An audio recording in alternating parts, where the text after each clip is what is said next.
जय माता दी मित्रों, बड़ों को प्रणाम और छोटों को प्यार। आज मैं आपको करवा चौथ में सुने जाने वाली गणेश जी महाराज और चौथ माता की कथा सुनाने जा रही हूँ।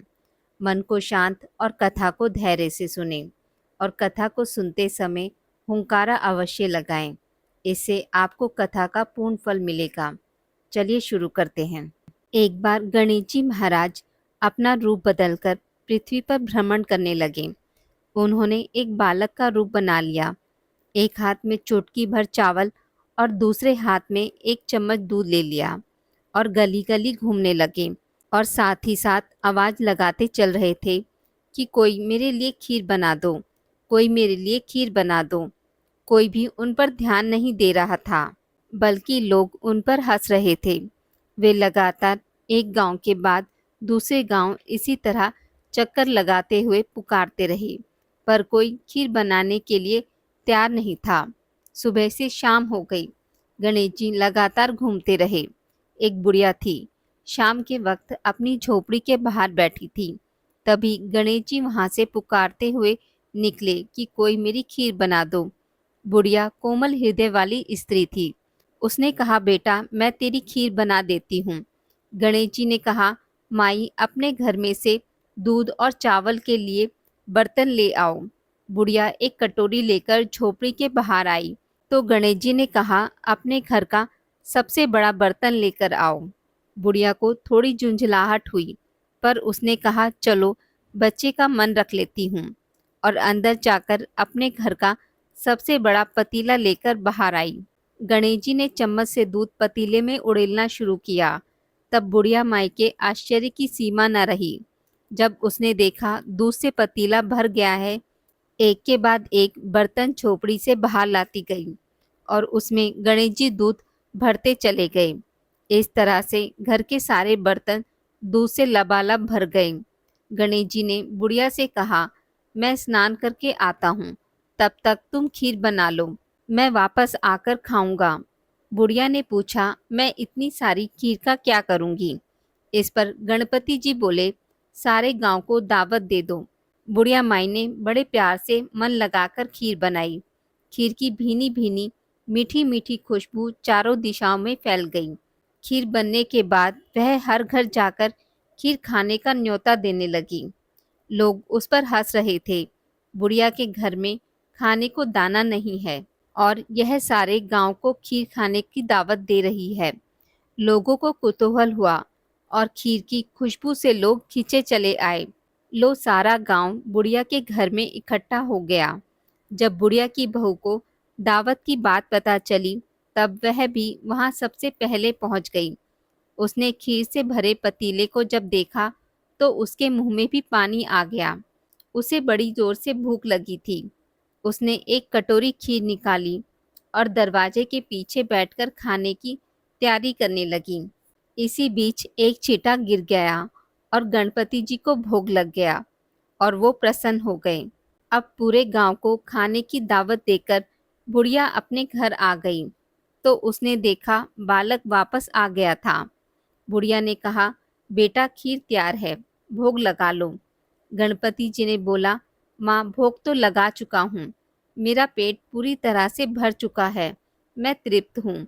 अब तू खा, अपने परिवार और गांव वालों को खिला।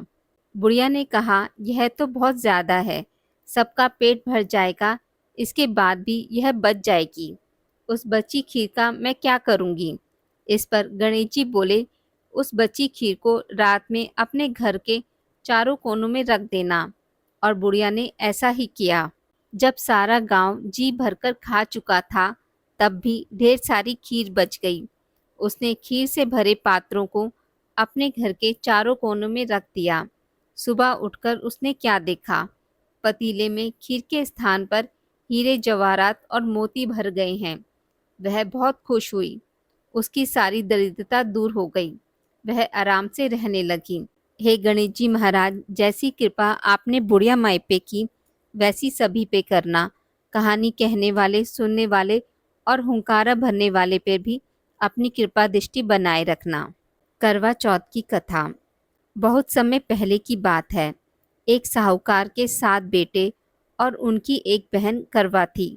सभी सातों भाई अपनी बहन से बहुत प्यार करते थे, यहाँ तक कि वे पहले उसे खाना खिलाते और बाद में स्वयं खाते थे। एक बार उनकी बहन ससुराल से मैके आई हुई थी। शाम को भाई जब अपना व्यवसाय बंद कर कर घर आए तो देखा उनकी बहन बहुत व्याकुल थी।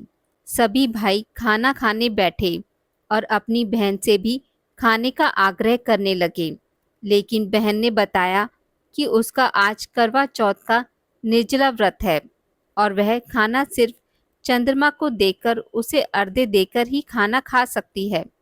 चूंकि चंद्रमा अभी तक नहीं निकला है, इसलिए वह भूख और प्यास से व्याकुल हो उठी है। सबसे छोटे भाई से अपनी बहन की हालत देखी नहीं जाती और वह दूर पीपल के पेड़ पर एक दीपक जलाकर चलनी की ओट में रख देता है। दूर से देखने पर ऐसा प्रतीत होता है कि जैसे चतुर्थी का चांद उदित हो रहा हो। इसके बाद भाई अपनी बहन को बताता है कि चांद निकल आया है, तुम उसे अर्घ्य देने के बाद भोजन कर सकती हो। बहन खुशी के मारे सीढ़ियों पर चढ़कर चांद को देखती है, उसे अर्घ्य देकर खाना खाने बैठ जाती है। जैसे ही वह पहला टुकड़ा मुंह में डालती है तो उसे छींक आ जाती है। दूसरा टुकड़ा डालती है तो उसमें बाल निकल आता है और जैसे ही तीसरा टुकड़ा मुंह में डालने की कोशिश करती है तो उसके पति की मृत्यु का समाचार उसे मिलता है। वह बौखला जाती है। उसकी भाभियां उसे सच्चाई से अवगत कराती हैं कि उसके साथ ऐसा क्यों हुआ। करवा चौथ का व्रत गलत तरीके से टूटने के कारण देवता उससे नाराज हो गए हैं और उन्होंने ऐसा किया। सच्चाई जानने के बाद करवा निश्चय करती है कि वह अपने पति का अंतिम संस्कार नहीं होने देगी और अपने सतीत्व से उन्हें पुनर्जीवन दिलाकर रहेगी। वह पूरे 1 साल तक अपने पति के शव के पास बैठी रहती है, उसकी देखभाल करती है। उसके ऊपर उगने वाली सुई नुमा घास को वह एकत्रित करती जाती है। 1 साल बाद फिर करवा चौथ का दिन आता है। उसकी सभी भाभियां करवा चौथ का व्रत रखती हैं। जब भाभियां उससे आशीर्वाद लेने आती हैं तो वह प्रत्येक भाभी से यम सुई ले लो, प्रिय सुई दे दो, मुझे भी अपनी जैसी सुहागिन बना दो, ऐसा आग्रह करती है। लेकिन हर बार भाभी उसे अगली भाभी से आग्रह करने का कह चली जाती है। इस प्रकार जब छठे नंबर की भाभी आती है तो वह करवा उससे भी यही बात दोहराती है। यह भाभी उसे बताती है कि चूंकि सबसे छोटे भाई की वजह से उसका व्रत टूटा था, अतः उसकी पत्नी में ही शक्ति है कि वह तुम्हारे पति को दोबारा जीवित कर सकती है। इसलिए जब वह आए तो तुम उसे पकड़ लेना और जब तक वह तुम्हारे पति को जिंदा ना कर दे उसे नहीं छोड़ना। ऐसा कहकर वह चली जाती है। सबसे अंत में छोटी भाभी आती है। करवा उनसे भी सुहागिन बनने का आग्रह करती है, लेकिन वह टाल मटोली करने लगती है। इसे देख करवा उन्हें जोर से पकड़ लेती है और अपने सुहाग को जिंदा करने के लिए कहती है। भाभी उसे छुड़ाने के लिए नोचती है, खसोटती है, लेकिन करवा नहीं छोड़ती है। अंत में उसकी तपस्या को देख भाभी पसीज जाती है और अपनी छोटी उंगली को चीरकर उसमें से अमृत उसके पति के मुंह में डाल देती है। करवा का पति तुरंत श्री गणेश कहता हुआ उठ बैठता है। इस प्रकार प्रभु कृपा से उसकी छोटी भाभी के माध्यम से करवा को अपना सुहाग वापस मिल जाता है। हे श्री गणेश, माँ गौरी, जिस प्रकार आपने करवा को चिर सुहागन का वरदान आपसे मिला है, वैसा ही सब सुहागिनों को मिले। आज की इस वीडियो में बस इतना ही। मित्रों, अगर आपको मेरी वीडियोस पसंद आती हैं तो इसे लाइक और शेयर ज़रूर करें और पूजा पाठ से जुड़ी जानकारी के लिए मेरे चैनल को सब्सक्राइब करना ना भूलें। धन्यवाद।